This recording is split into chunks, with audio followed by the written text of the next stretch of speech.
Hello everyone, আসসালামু আলাইকুম। Welcome back to my channel.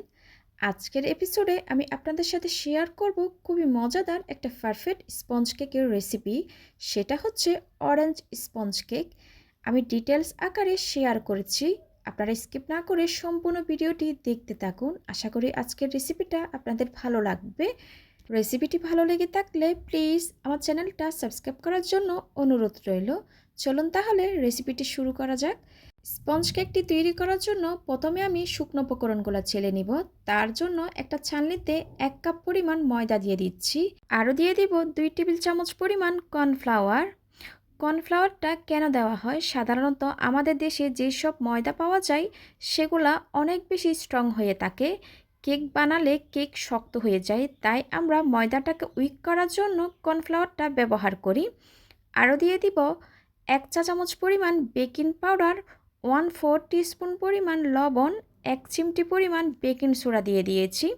এবার শুকনো উপকরণটা খুব ভালো মতো করে চেলে নিব। আর আমি কোন কর্নফ্লাওয়ারটা ব্যবহার করি সেটা কিন্তু দেখিয়ে দিয়েছি।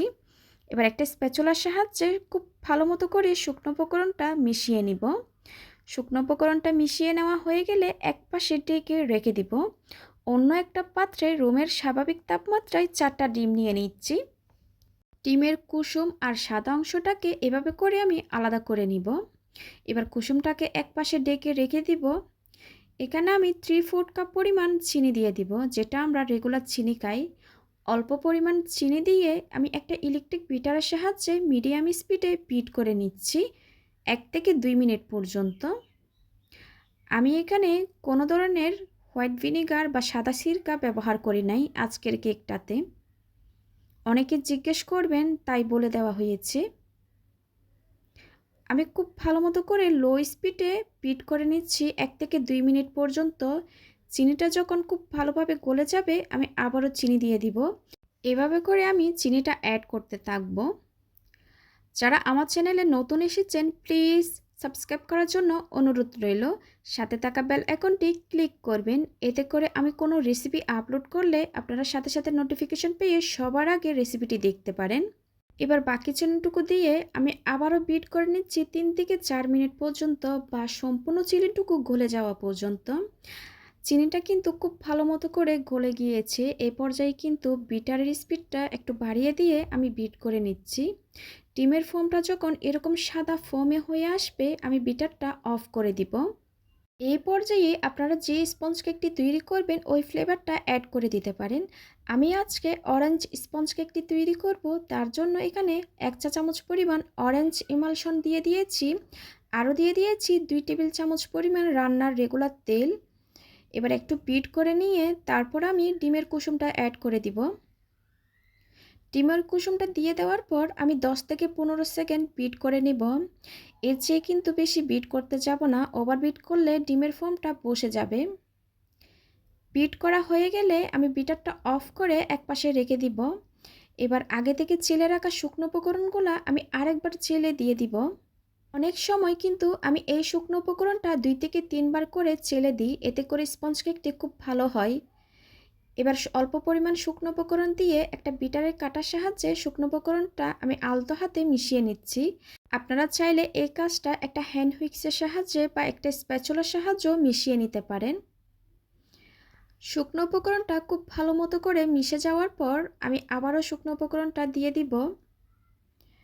আবারও খুব আলতো হাতে ফোল্ড করে করে আমি মিশিয়ে নিচ্ছি। এই পর্যায়ে কিন্তু তাড়াহুড়া করা যাবে না, খুব আলতো হাতে মিশিয়ে নিতে হবে। তাড়াহুড়া করতে গেলে কিন্তু ডিমের ফোমটা বসে যাবে, তখন কেকের বেসটা একদমই ভালো হবে না। আমি আপনাদেরকে দেখিয়ে দিচ্ছি ব্যাটারের ঘনত্ব কীরকম হবে, ঠিক এরকমই হবে। এবার 8 ইঞ্চ একটা মোল্ডে সম্পূর্ণ ব্যাটারটা ঢেলে নিব। আমি একটা মোল্ডে লিকালিকির কাগজ বিছিয়ে দিয়েছি। মোল্ডে কিন্তু কোনো ধরনের বাটার বা তেল ব্রাশ করি নাই। আমি এই পর্যায়ে কিন্তু ওভেনটা 160 ডিগ্রিতে প্রিহিট করতে দিয়ে দিয়েছি 10 মিনিটের জন্য। এবার মোল্ডটা একটু ট্যাপ করে ওভেনে বেক করে নিব 25 থেকে 30 মিনিটের জন্য। এক এক ওভেনের তাপমাত্রা কিন্তু এক এক রকম, এটা আপনাদেরকে বুঝিয়ে দিতে হবে। আর আপনারা যদি চুলায় করতে চান, আমার অনেকগুলো রেসিপি কিন্তু দেওয়া আছে আমার চ্যানেলে, চাইলে ওইখান থেকেও দেখে নিতে পারেন। কেকটা হয়ে যাওয়ার পর আমি কিন্তু ওভেন থেকে বের করে নিয়েছি। কেকটা ঠান্ডা হওয়ার পর আমি একটু স্লাইস করে আপনাদেরকে দেখিয়ে দিচ্ছি কতটা স্পঞ্জি হয়েছে কেকটা। আর আপনারা কিন্তু দেখেছেন মোলটা কিন্তু পুরাই ভর্তি ছিল আর একটুর জন্য চুপসে যায় নাই। আর অনেকে কিন্তু বলে থাকেন ওপরে ভিজা ভিজা ভাব থাকে, এটা কিন্তু হয় চিনিটা ভালোভাবে গলে যায় না, তার জন্য কিন্তু হয়ে থাকে। আপনারা কিন্তু খুব ভালো মতো করে বিট করে নেবেন মিডিয়াম স্পিডে। দেখলেন তো কত সহজেই স্পঞ্জ কেকটি তৈরি করা যায়। আশা করি আমার আজকের রেসিপিটা আপনাদের ভালো লেগেছে। ভালো লাগলে প্লিজ একটা লাইক দিবেন। আজকের মতো বিদায় নিচ্ছি। সবাই খুব ভালো থাকবেন। আল্লাহ হাফেজ।